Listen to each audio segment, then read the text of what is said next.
Buongiorno e un benvenuto da parte mia, Cecilia, e di Lucia Gabrielli, che ci sta seguendo dietro le quinte della regia. Un buongiorno e un benvenuto a tutte le persone ora e in futuro con noi collegate. Siamo oggi davvero liete di poter presentare il nuovo libro del teologo basco José Arregui, L'infinito prima di Dio, in transizione, liberare il mistero divino dalle immagini umane. Il titolo originale dell'opera, del francese, edito da Cartala di Parigi, recita così, tradotto in italiano: Dio oltre il teismo, proposte per una transizione teologica. A presentarlo oggi sono con noi l'autore José Arregui e Claudia Fanti, che ha tradotto il testo. Benvenuti Claudia e José. Buongiorno. Buongiorno Buon- carissimi, grazie. Buongiorno, saluti a tutti e a tutte. Grazie José, grazie Claudia. Ve li presento. José Arregui è collegato con noi da dove vive, nei Paesi Baschi. Ha conseguito la laurea in teologia all'Istituto Cattolico di Parigi e ha insegnato al seminario di Pamplona e presso la facoltà di teologia di Vitoria e Deusto. Nel 2010 gli è stata ritirata la licenza canonica, inducendolo a lasciare l'ordine francescano e il sacerdozio ministeriale. È fondatore della rivista di pensiero religioso in euskera, Emen, è autore di numerosi articoli in euskera e in castigliano su temi ecclesiali, religiosi e sociali. Diversi i suoi libri pubblicati in basco, spagnolo e francese. È già stato nostro autore con i libri Il cosmo come rivelazione e Oltre Dio nella serie Oltre le religioni, curata da Claudia Fanti insieme a José María Vigile, ed è presente anche nel volume Quale Dio, quale cristianesimo, anche questo pubblicato da noi. Claudia Fanti è una nostra storica collaboratrice e redattrice di Adista, agenzia di stampa di informazione religiosa, è collaboratrice del Manifesto, esperta di movimenti ecclesiali e sociali dell'America Latina, autrice di numerosi articoli e saggi.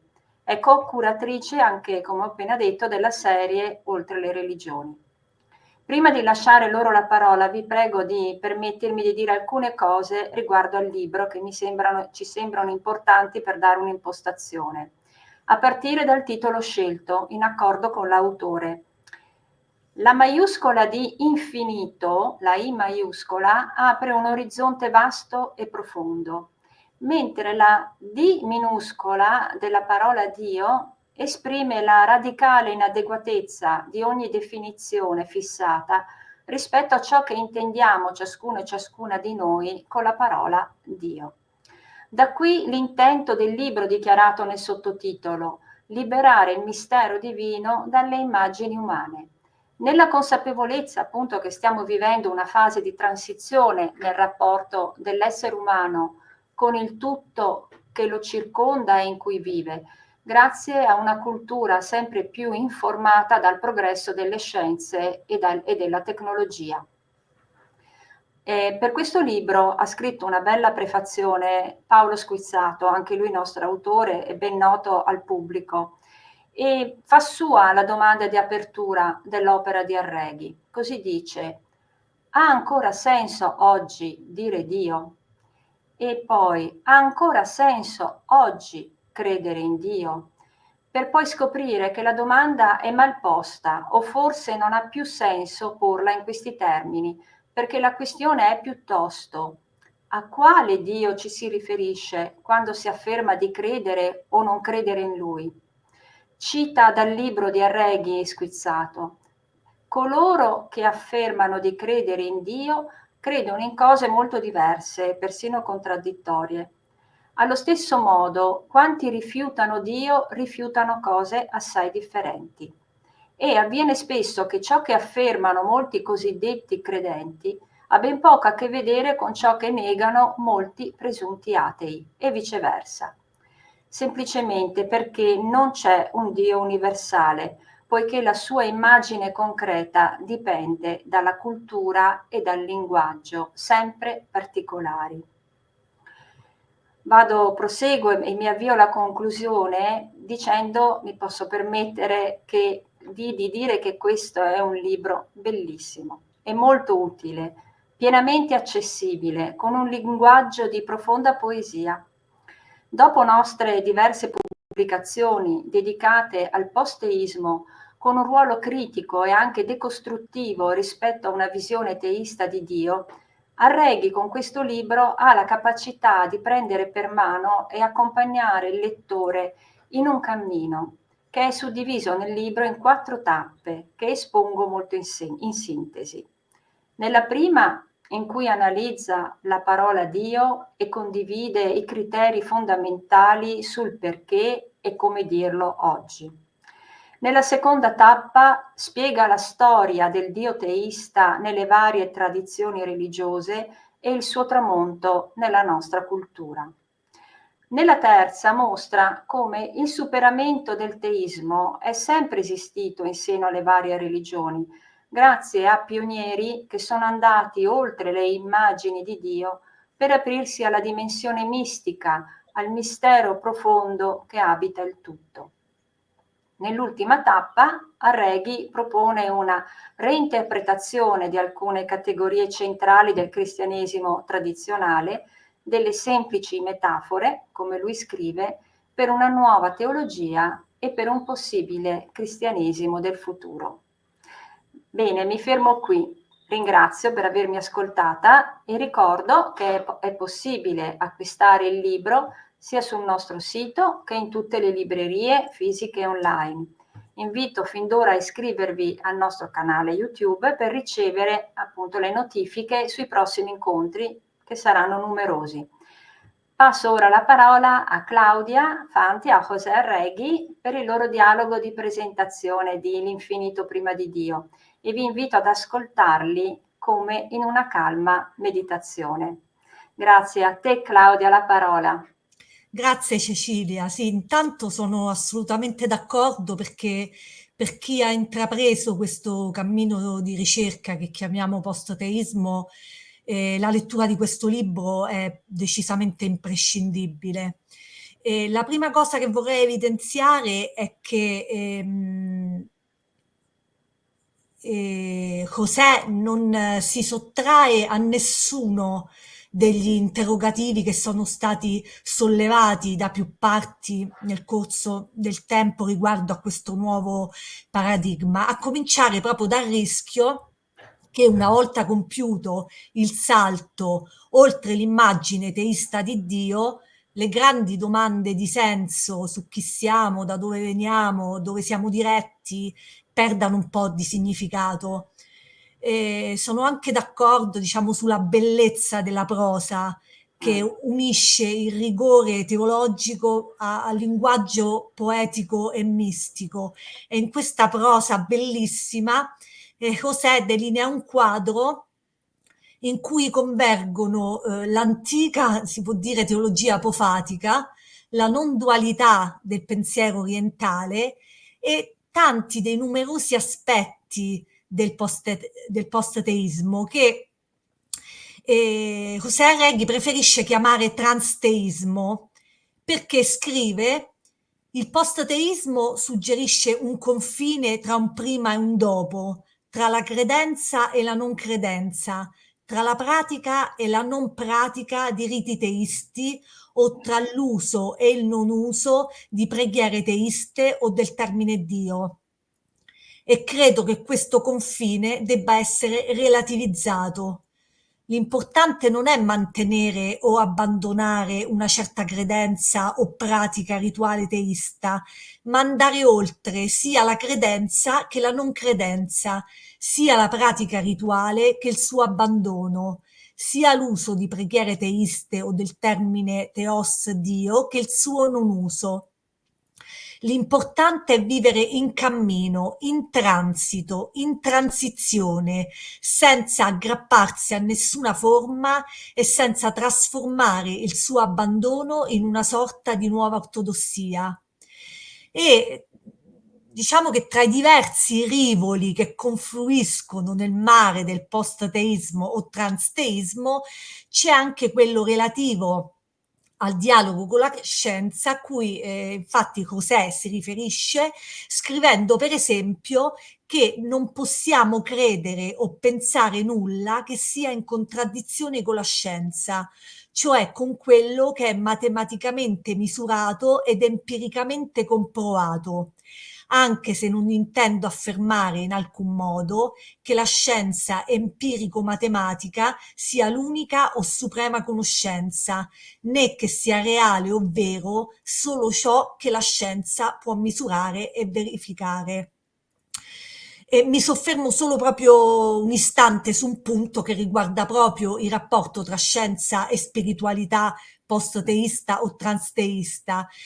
José si richiama alla teoria della complessità nel cui quadro l'insieme è superiore alla somma delle parti, perché presenta proprietà che non sono la semplice somma delle proprietà delle sue parti. L'esempio classico che si fa è quello dell'acqua, le cui proprietà non sono difficili da spiegare sulla base delle proprietà chimiche e fisiche degli elementi che la costituiscono, l'idrogeno e l'ossigeno.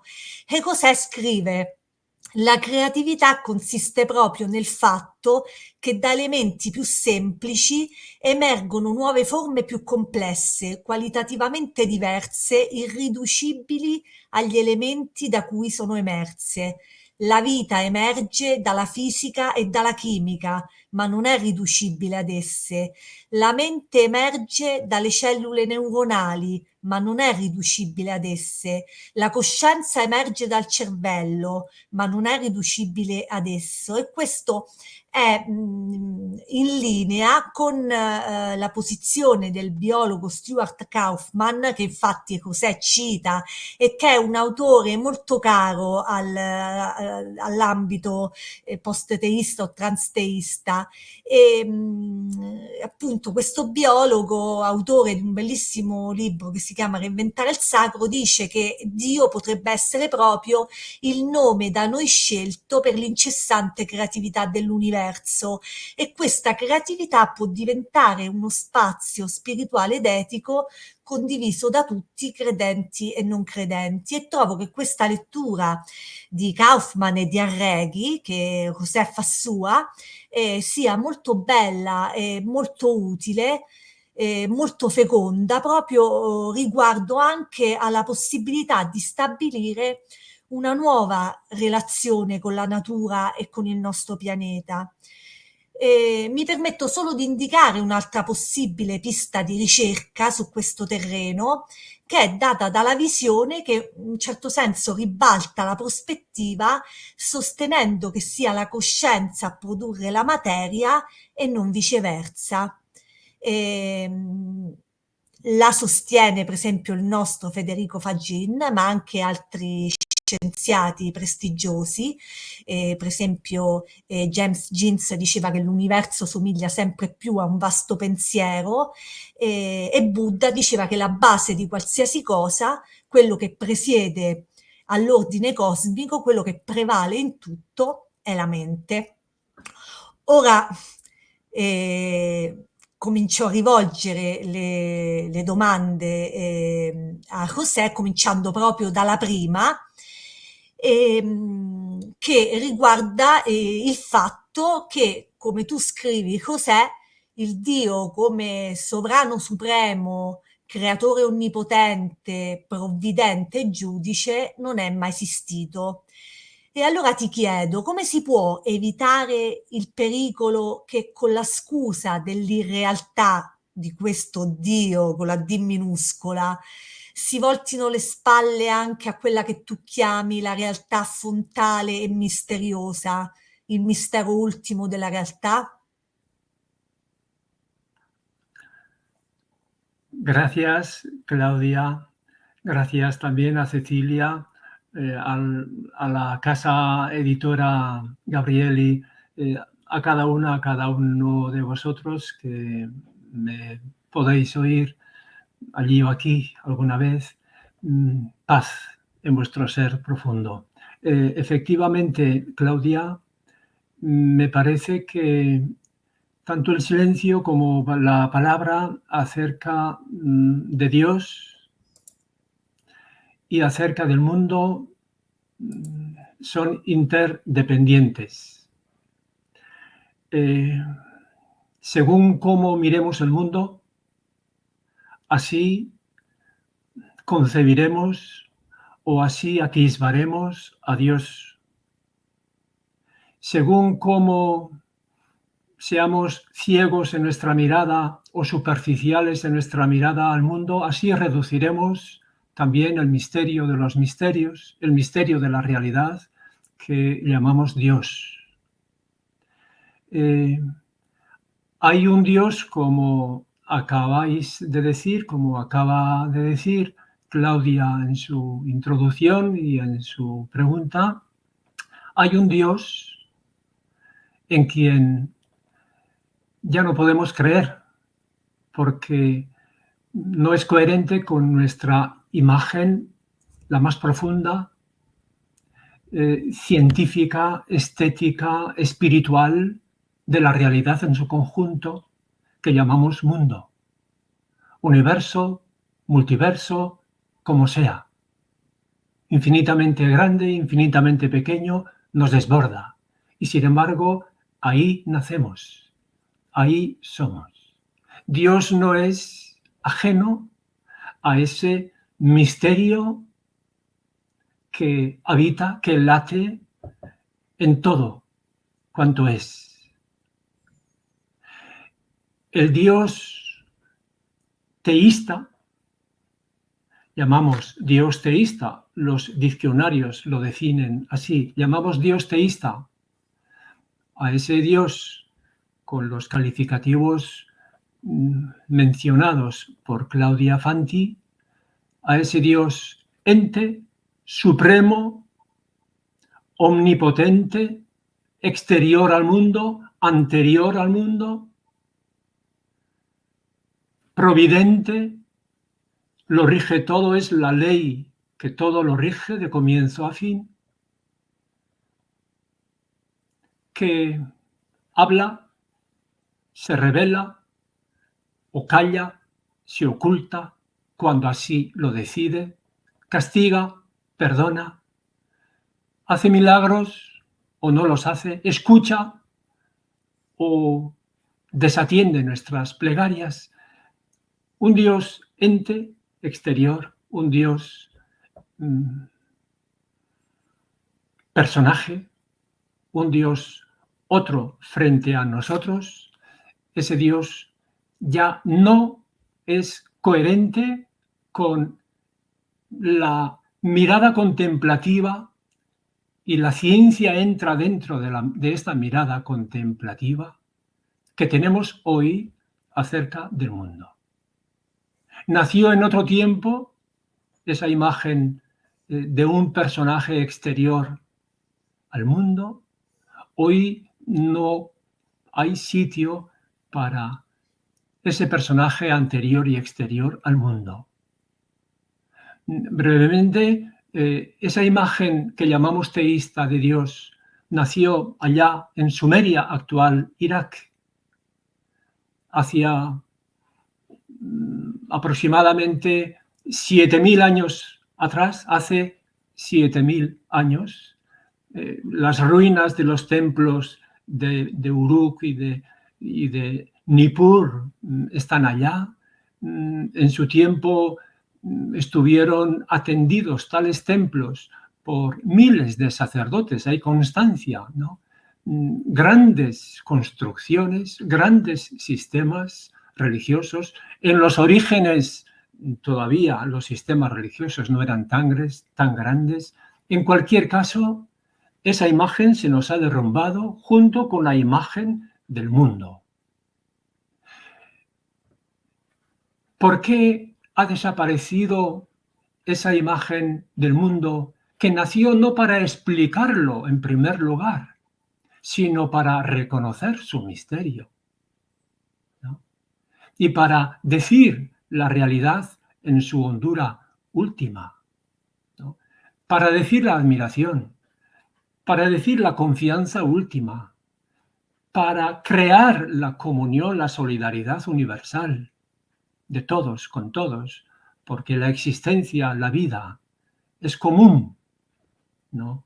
Tiene un mismo origen, tiene un mismo horizonte, compartimos todos los mismos elementos, compartimos todos también los mismos peligros, compartimos la misma gracia.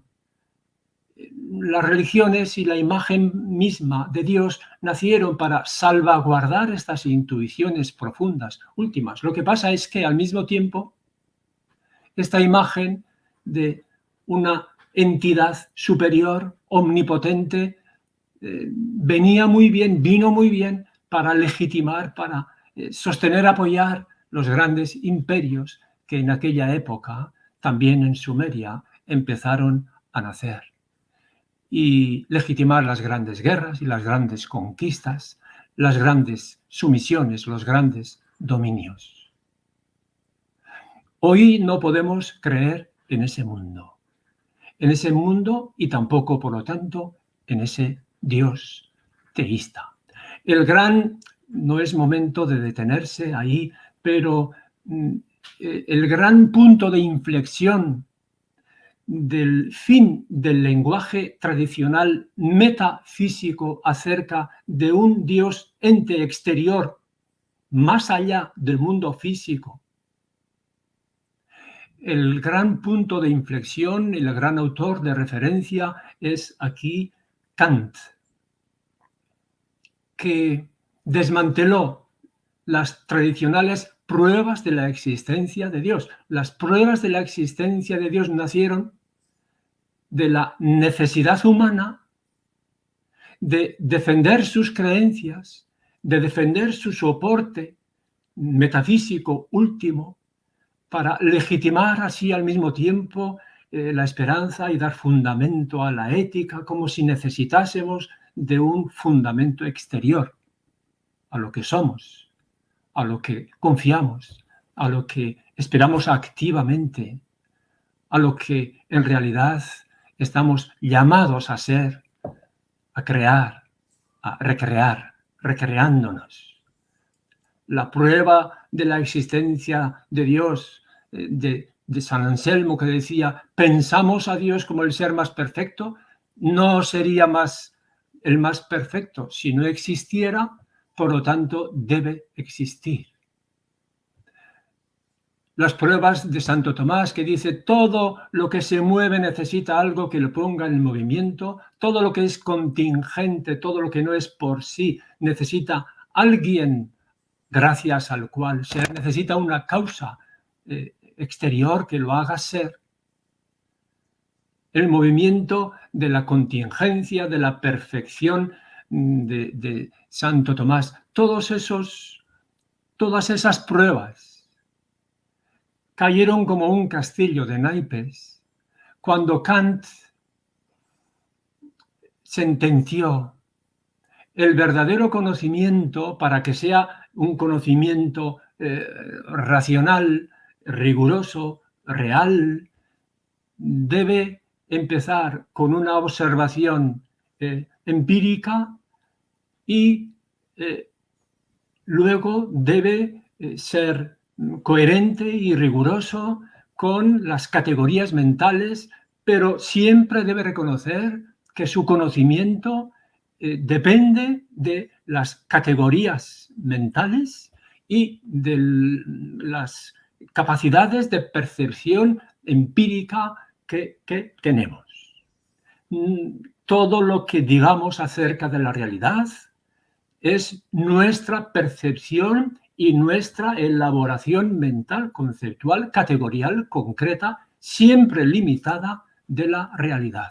La realidad en sí, el misterio último de la realidad, se nos escapa. Y todo lo que hemos construido sobre el mundo metafísico, sobre un Dios metafísico, no empíricamente perceptible, son constructos nuestros. Tiene razón Kant, como tiene razón Feuerbach cuando dice que hemos proyectado sobre un ente metafísico exterior las cualidades más sublimes y humanas y profundas que corresponden a toda la realidad y a nosotros también en nuestra potencialidad y vocación de ser. Tienen razón Freud cuando dice pues Dios ha sido utilizado como figura a la que asirnos en busca de consuelo en una realidad que nos resulta demasiado cruel, demasiado dura, demasiado conflictiva, y refleja todos los conflictos del superyo en sus relaciones parentales. Esa divinidad metafísica refleja también todos los deseos de omnipotencia, de protección materna, de fusión con la figura de la madre. Esos son conflictos psicológicos que se proyectan, cuya solución se proyecta en una entidad metafísica imaginaria. Y tiene razón Marx cuando dice que esta divinidad ha servido para consolar a las víctimas de la opresión económica y también para legitimar esa misma opresión política, económica, para aquellos que la ejercen. Todo eso es verdad. Tienen razón todos estos llamados maestros de la sospecha. Ellos nos han prestado un gran servicio al destruir esa imagen de Dios. Y esa imagen de un mundo dividido entre mundo físico y Dios metafísico también ha quedado sin base cuando las ciencias nos han presentado a los ojos, nos han dibujado un universo infinito, sin comienzo, sin fin, un universo autocreativo, un universo interrelacionado, un universo dinámico, un universo autocreador, sin causa externa, anterior, ¿no? Bien, una vez caído este Dios o esta imagen dual del mundo físico, metafísico, es el momento de llevar a cabo a la vez esta doble mirada honda o una única mirada a la realidad en su conjunto y ahí empezar a hablar de Dios de otra forma. Y primero, que es lo que entiendo que pedía la pregunta de Claudia Fanti, lo primero es saber callar, saber callar. Hay una especie de condiciones del silencio ante el mundo misterioso, sagrado, tal como se nos presenta cuando sabemos realmente mirar. No basta con callar, sin más. Un callar del misterio, no. Del misterio también debemos hablar, pero la primera forma de hablar es el silencio de la contemplación profunda. El silencio del reconocimiento, reconocer la realidad en su maravilla, en su dinamismo profundo, en sus posibilidades inagotables, en su puro ser. Yo no me he hecho a mí mismo, a mí misma, no. Yo soy creado en un mundo que es creador, ¿no?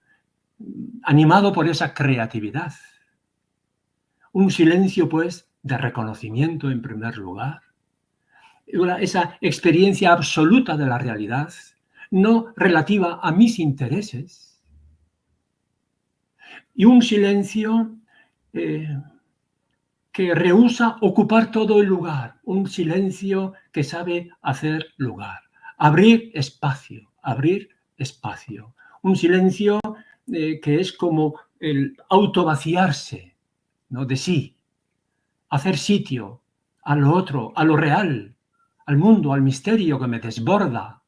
No ocupar yo con mi propia pobre mente y mi propio mundo pobre de intereses todo el espacio, sino abrirme al espacio, a la realidad infinita. Y al final, pues un silencio que se deja interpelar, porque yo no soy ajeno a este movimiento sagrado de creatividad y de transformación y de liberación, de recreación de toda la creación. Entonces, efectivamente, el final de Dios no significa el final del misterio. Debemos reaprender a hablar desde el silencio sobre el misterio, callando también sobre el Dios que hemos construido para asfixia de nuestro propio ser personal y común. La parola Dio, come ricordi citando Buber, è la più sovraccarica di tutto il linguaggio umano, e ha giustificato i crimini più efferati e ha espresso i sentimenti più elevati. Ora, considerando la radicale ambiguità della parola, tu nel libro ti interroghi se valga ancora la pena di usarla. Ecco, quali condizioni ritieni indispensabili affinché questa parola possa ancora apparire oggi come una fonte di ispirazione per l'umanità? Efectivamente, me parece muy pertinente la cuestión que plantea Claudia Fanti, al igual que hay unas condiciones para que el silencio sea fecundo, como reconocimiento de la realidad indecible. Hay también unas condiciones para que la palabra sobre ese misterio del mundo o sobre ese misterio del fondo real, frontal, de la realidad en su conjunto, para que esa palabra resulte, sea efectivamente expresiva, ¿no? No podemos prescindir de hablar incluso para callar. Incluso el silencio necesita ser expresado o sugerido, ¿no? en palabras, porque somos seres de palabras, seres de lenguaje. En primer lugar, diría que el lenguaje sobre la realidad en su hondura última necesariamente debe ser de tipo simbólico, lenguaje simbólico, de Dios como fondo y como fundamento frontal de la realidad. No puede ser sino simbólico.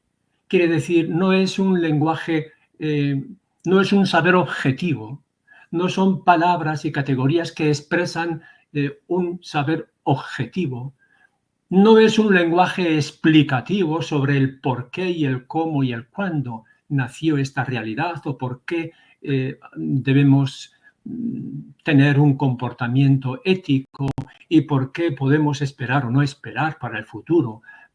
No responde un lenguaje sobre Dios o sobre la realidad última que no responde a ningún por qué, ni a ningún para qué, ni a ningún de dónde, sino para expresar lo que es, ¿no?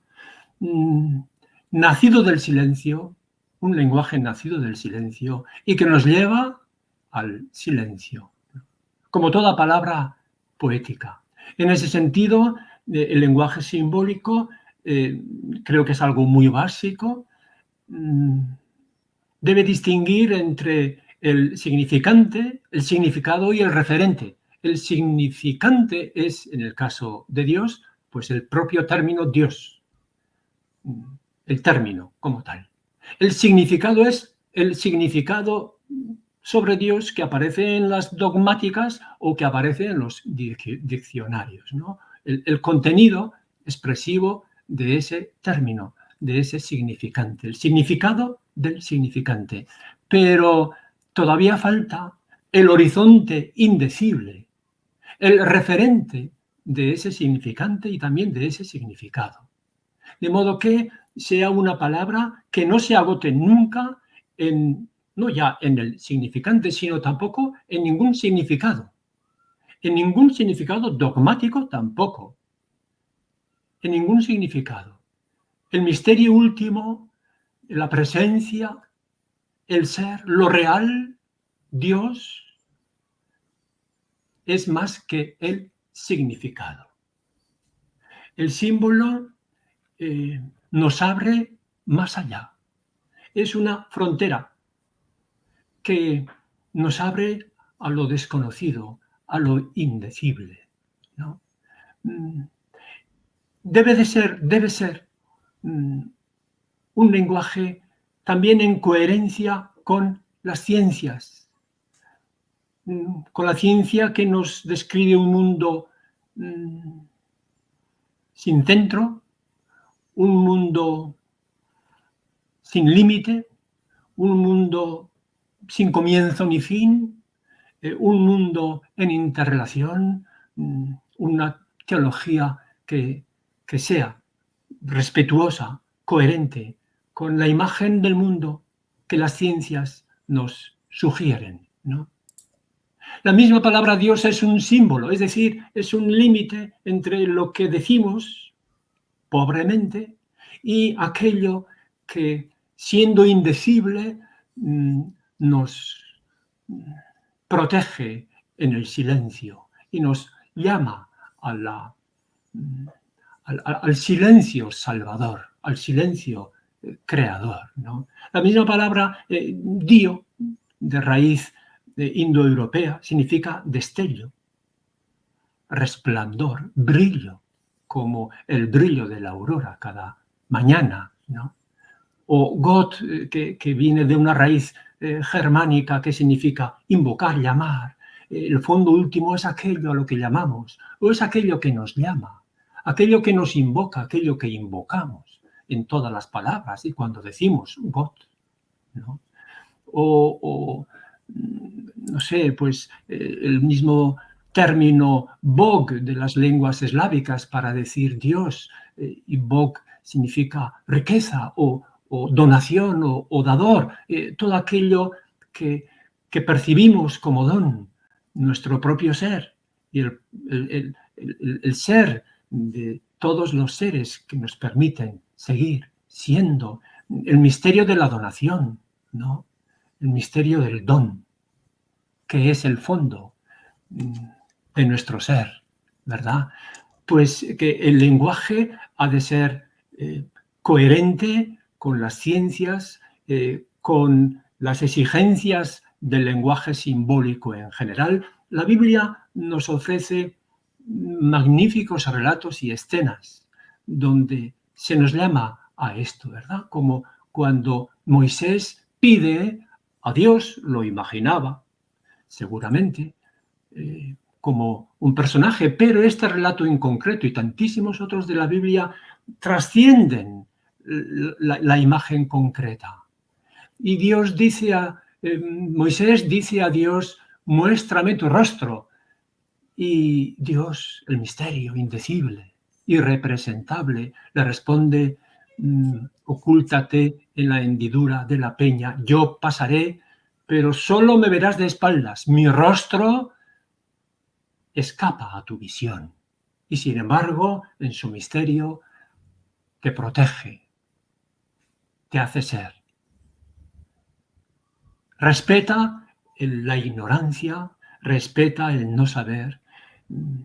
No quieras encerrar al indecible en la palabra, al invisible en la imagen. De ahí el mandato supremo de la Biblia, no te harás ninguna imagen de Dios. Y esto lo han dicho grandes místicos de maneras muy maravillosas, ¿verdad? En todas las filosofías místicas, en todas las corrientes religiosas místicas, ¿no? San Agustín, si comprendes no es Dios, Dios no es aquello que comprendes. Si te parece comprender, estate seguro de que Dios no es eso que comprendes, ¿no? O en las paradójicas definiciones, entre comillas, que de Dios dan los 24 filósofos una obra de la Edad Media, donde se dice, Dios es aquello que conocemos gracias a la ignorancia, o solo a través de la ignorancia. O Dios es la tiniebla que queda después de la luz. La tiniebla que queda después de la luz. O Eckhart, cuando dice que Dios es nada, no la nada del puro no ser, no, es la nada, es el vacío en que quedan todas nuestras categorías, constructos, formulaciones, dogmas, textos, escrituras, todo eso es nada. Y nos abre a la gran plenitud del vacío de nuestros constructos vanos, ¿no? Yo en concreto, y termino con esta pregunta, consciente de que todas mis imágenes pertenecen a mi propia historia, a mi formación, a mi pobre lenguaje, pues sabiendo que todo ello es constructo mío, histórico, institucional, grupal, comunitario, cultural. Yo sigo utilizando la palabra Dios. Muchos me dicen, pero ¿por qué sigues utilizando la palabra Dios? Bueno, pues porque esa palabra para mí ha significado algo y sigue significando, más allá del significado, sigue refiriéndose, me sigue abriendo al misterio indecible, como tal vez ninguna otra palabra, con sus luces y con sus sombras. Y yo no quiero desdecir la historia, mis entrañas profundas, la historia que me ha hecho ser lo que soy. Sigo utilizando la palabra Dios, que me ha marcado. La palabra está en los diccionarios, está en los lenguajes, no inventamos las palabras. Podemos inventar, pero muchas de las palabras esenciales las hemos heredado. La palabra Dios yo la he heredado, todavía me sigue sugiriendo lo indecible. También me parece que si utilizo otros circunloquios como fondo, como presencia, como misterio, como relación, como fuente, como aliento vital, pues todo ello también son términos equívocos. No sé si son menos equívocos que el propio término Dios, que es un gran equívoco, sin duda. Estoy seguro que el término Dios también desaparecerá, como desaparecerán todos nuestros sistemas religiosos, a menudo sostenidos sobre la piedra angular de la imagen teísta de Dios. Todo eso desaparecerá, pero en esta época de transición yo me dejo llevar también, me dejo transitar pues por el propio término Dios, que es un símbolo que me transporta, metáfora, más allá de la imagen e del significato. Grazie José, avevo altre domande da farti, ma mi hai praticamente già risposto, quindi passo a chiederti se il cristianesimo in questo quadro che hai delineato ha ancora qualcosa da offrire. È possibile un cristianesimo che non sia un cristianesimo senza dottrine, credenze, riti, norme, senza clero, senza gerarchie, insomma un cristianesimo non religioso, post-teista e post-religionale? Quale contributo può offrire per trasformare il nostro pianeta nella casa fraterno-sororale per la comunità dei viventi a cui tu ti riferisci nel libro? Bueno, a mí me parece que el cristianismo es un impresionante, extraordinario constructo o más bien creación cultural, ¿no? Como toda religión, y en nuestro caso, o en mi caso, el cristianismo, ¿no? Una creación cultural que ha marcado los 2000 años últimos de la historia de la humanidad, de esta especie, nuestra sapiens, ¿no?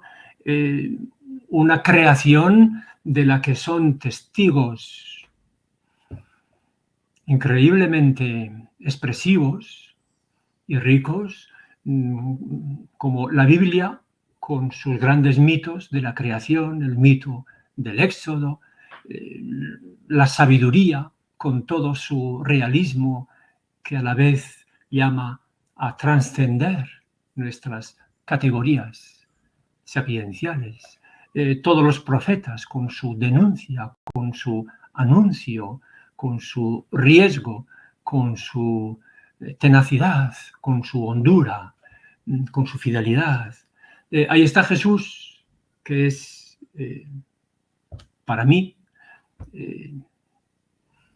tal vez la mayor, desde mi punto de vista, desde luego, y en estos últimos 2000 años, la figura más inspiradora, no la única inspiradora, ni la más inspiradora en sí y en absoluto, pero sí para mí y para una parte importante de la humanidad todavía hoy.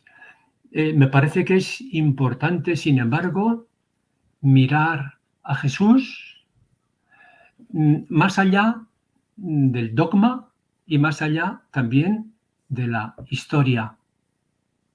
No seguir entendiendo a Jesús de acuerdo a la literalidad de los dogmas, de las fórmulas, de todas las teologías y cristologías habidas y por haber, porque todo eso no son más que constructos mentales, son significados que se han quedado estrechos, que pueden seguir valiendo para abrirnos a nuevas tierras, a nuevos mares. Ese mar abierto que se abre hoy de nuevo ante nosotros, que dice Nietzsche, aquel que sigue siendo el gran testigo de la muerte del Dios sistemático, del Dios constructo mental, que ha acabado siendo un constructo asfixiante. Nietzsche, debemos volver a leer a Nietzsche y volver a reinterpretar a Nietzsche. Nietzsche es un místico negativo. Nietzsche tomó acta de la muerte del Dios metafísico, de acuerdo con la desaparición del mundo puramente físico entendido como materia inerte, formada de partículas inertes, de átomos inertes, de moléculas inertes, de las que nace la vida perecedera, pero no, ese mundo no existe, el mundo está animado, el mundo está interrelacionado y el mundo es, lo decía muy bien al principio Claudia Fanti, el mundo tiene ese potencial de dar lugar a realidades emergentes que son más que aquello de lo que emerge. Bueno, pues Nietzsche toma acta del fin del Dios de un mundo demasiado a nuestra imagen. Y nos abre a lo sagrado con otras imágenes que tal vez nos pueden también un poco desorientar o extrañar, ¿no? Cuando dice que el Dios muerto es el Dios de la decadencia y o el Dios de Pablo, Dios tal como Pablo lo creó es negación de Dios, dice. O cuando dice que la nueva divinidad es la voluntad de poder, pero no quiere decir la voluntad de imponerse con el propio poder a los demás, no, sino la voluntad de poder ser aquello que está en nuestra posibilidad última de ser. La voluntad de desplegar nuestro ser el poder desplegar nuestro ser, nuestra potencialidad, ¿no? Bueno, pues ese cristianismo reinterpretado y revisado y vuelto a decir en otros paradigmas, me parece que puede seguir siendo inspirador. Y Jesús puede seguir siendo profundamente inspirador para un mundo en profunda crisis. Nos estamos jugando el ser o no ser. Un mundo en profunda crisis como nunca la especie humana ha conocido. Jesús, el Sermón de la Montaña, las bienaventuranzas, sus palabras en la sinagoga de Nazaret, he sido enviado, son palabras que cualquiera de nosotros puede decirse cada día, he sido enviado a abrir los ojos, a levantar al caído, a liberar al oprimido, a sacar de la cárcel al prisionero, a anunciar un horizonte de ser, de gracia universal. Bienaventurados los que se dejan llevar por ese espíritu, por ese impulso, por ese dinamismo creador que habita en todo cuanto es. Ese Jesús con su gran símbolo, más que símbolo, en fin, el símbolo es lo real. La cruz es un símbolo cósmico, pero no una mera imagen contrapuesta a la realidad, no. La cruz es la realidad más dura de la que también podemos ser capaces, somos capaces y estamos volviendo a crear gólgotas y cruces y tumbas sin cesar, para nosotros individualmente, para pueblos enteros, para la especie como tal, seguramente. Pero también Jesús es el símbolo de la Pascua, de la resurrección, más allá de toda tumba, de toda muerte, de toda cruz. La cruz convertida en solidaridad universal, que se convierte a su vez en mañana de Pascua, llena de luz, llena de comunión. Jesús, creo que, entre otros profetas y otras profetas, profetisas, nos puede inspirar el camino para llegar al fondo de nuestro ser más profundo, ¿no? Y el cristianismo puede seguir teniendo ese valor inspirador para este mundo de hoy, pero necesariamente tiene que superar todo aquello que ya no es creíble, no creemos lo que queremos, sino aquello que podemos, aquello que entra a formar o que forma parte de lo creíble en coherencia con nuestra visión general del mundo, de la realidad. De modo que un cristianismo en otros paradigmas es posible si tenemos auténtica voluntad de revisar a fondo, de releer, de renovar de raíz todos los sistemas que ya resultan asfixiantes y recuperar el aliento profundo que todas esas categorías quisieron tener en su origen. Un cristianismo post-religioso, por lo tanto, pero también post-secular, porque la secularidad entendida como un mundo hecho de materia inerte no existe. La nueva imagen del mundo es la imagen de un mundo absolutamente misterioso, asombroso, creador, autocreativo y que manifiesta esa epifanía constante de la creatividad sin comienzo ni fin. Y a esa creatividad pertenece la conciencia, la responsabilidad, la ternura, la comunión, la solidaridad, la fraternidad, sororidad de todo el planeta, de todos los planetas vivientes. Y el cristianismo nos puede impulsar o inspirar esa posibilidad última, ya digo, más allá del dogma y más allá de la pura historicidad de Jesús. más allá de la pura historicidad de Jesús. No importa tanto si tal o cual relato bíblico o relato evangélico sobre Jesús tuvo lugar o no. Bueno, puede ser de interés para nuestro conocimiento, pero no es eso lo que nos mueve. Y lo que importa es lo que nos mueve, lo que mueve en nosotros la esperanza. Grazie José. Abbiamo ancora una brevissima domanda e risposta. Un po' hai già risposto alla domanda che sto per farti, cioè la più profonda metamorfosi globale che noi sapiens stiamo vivendo dalla nostra origine 300.000 anni fa richiede una svolta radicale che è al tempo stesso spirituale, culturale, politica. Ora, di fronte al quadro desolante del mondo attuale, anche le notizie di oggi non sono molto rinfrancanti, come mantenere viva la speranza? Ecco, un po' mi hai già implicitamente risposto, proprio una battuta veloce per concludere con una nota positiva di speranza per i tempi attuali così cupi.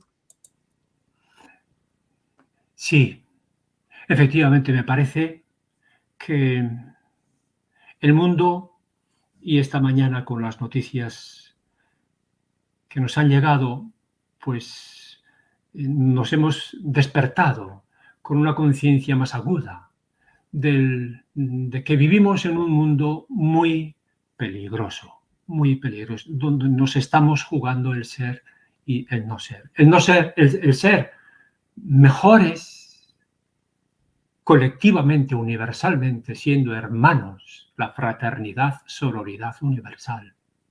O el destruir nuestras inagotables capacidades de ser más y mejor como presa de nuestra ambición, de nuestra codicia, de nuestra voluntad de imposición, de nuestro ritmo vertiginoso de lo que llamamos progreso, producción, consumo. Es insostenible. ¿Puede haber entonces esperanza para este mundo?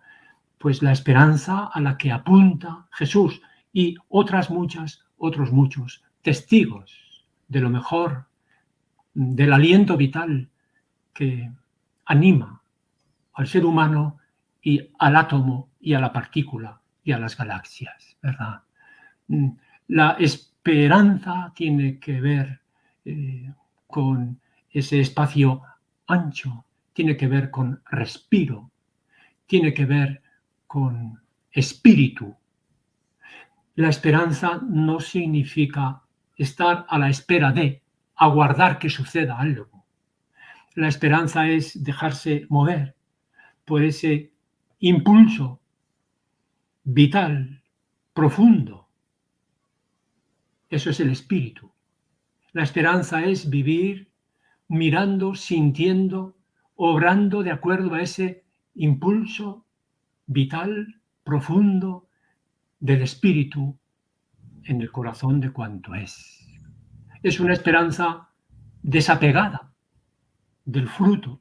Aunque no logremos, merece la pena vivir a impulsos de ese espíritu creador y recreador, ¿no?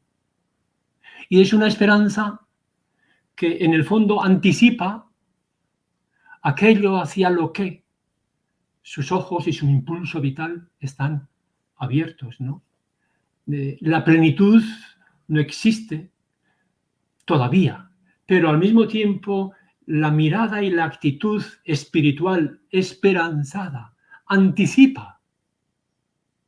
Sus ojos intuyen, ven, y se deja envolver por la presencia actual de esa plenitud de la que decimos que esperamos para un futuro. Pero ese futuro y ese pasado y ese presente en contraposición a pasado y futuro, esos son también parámetros y creaciones, categorías limitadas nuestras. Incluso la física observa hoy la realidad en lo infinitamente grande y en lo infinitamente pequeño como no regida, la realidad no regida por estos parámetros temporales y espaciales de aquí en contraposición allí, o de la hora en contraposición al antes o en contraposición al después. No, me parece que la mirada y la vivencia mística espiritual, esperanzada, nos anima a también reconocer la plenitud ya. Hoy, esto lo decía también Jesús, lo que él llamaba el reino de Dios, el mundo liberado. El reino de Dios está ya en la semilla que brota. Está ya entre vosotros, decía él. Está hoy en el mundo tan amenazado y tan desgarrado del que formamos parte y que estamos todos, todas llamadas a recrear. La esperanza es creadora, la esperanza es recreadora, más allá de categorías espaciotemporales, más allá de pasado-futuro y más allá del logro de nuestras expectativas. Es la vida inspirada por el espíritu de la creación de todas las cosas. Grazie José, ci hai veramente offerto tanti spunti, tante piste feconde di ricerca. Mi sembra anche molto importante questo accento che poni su un concetto di speranza che spesso fraintendiamo, perché tendiamo a utilizzarlo in senso meramente passivo, no? Come attesa di qualcosa. Mi viene in mente che un altro teologo, Marcelo Barros, faceva riferimento al verbo esperanzar del grande pedagogista brasiliano Paulo Freire. Esperanzare come proprio il contrario, come sollevarsi, come unire le forze con gli altri per fare diverse tutte le cose. Ecco, io credo che questo sia proprio un concetto guida in questi tempi così difficili in cui veramente è necessario unire le forze per fare le cose in maniera diversa. Io ti ringrazio tanto. Grazie anche da parte nostra, José, grazie Claudia, grazie per il percorso che ci avete fatto fare oggi e penso che posso dire grazie già in anticipo rispetto a tutte le persone che vi ascolteranno anche in futuro. Grazie. Oggi abbiamo appunto presentato il libro di José Arregui, L'infinito prima di Dio, e vi invito ad acquistarlo, a leggerlo, perché può essere veramente un gran compagno nel viaggio della nostra vita e ci può illuminare davvero molto su tante ricerche, tante domande che ci poniamo rispetto alla nostra vita. Mi permetto poi di segnalarvi su questo canale YouTube altri argomenti correlati alla presentazione di oggi che troverete nella playlist dedicata al post-teismo e a oltre le religioni, e in particolare voglio segnalarvene due. Una della presentazione del libro Resurrezione, fisica quantistica, mistica e teologia a confronto, con autori Federico Faggin, Paolo Squizzato, Paolo Gamberini, Anna Maria Corale e Don Luciano Locatelli, e che è presente appunto sulla nostra playlist. E poi un altro dibattito sempre correlato sul tema religione e spiritualità, con Paolo Gamberini, Beatrice Jacopini e Daniele Spatafora. Per cui di nuovo grazie, veramente grazie a José per essersi collegato con noi, grazie Claudia per la guida e le domande, e grazie per tutto quello che abbiamo ascoltato, e alla prossima, restate in collegamento con noi. Grazie. Grazie a te Cecilia, Grazie. saluti a tutti e a tutte. Grazie.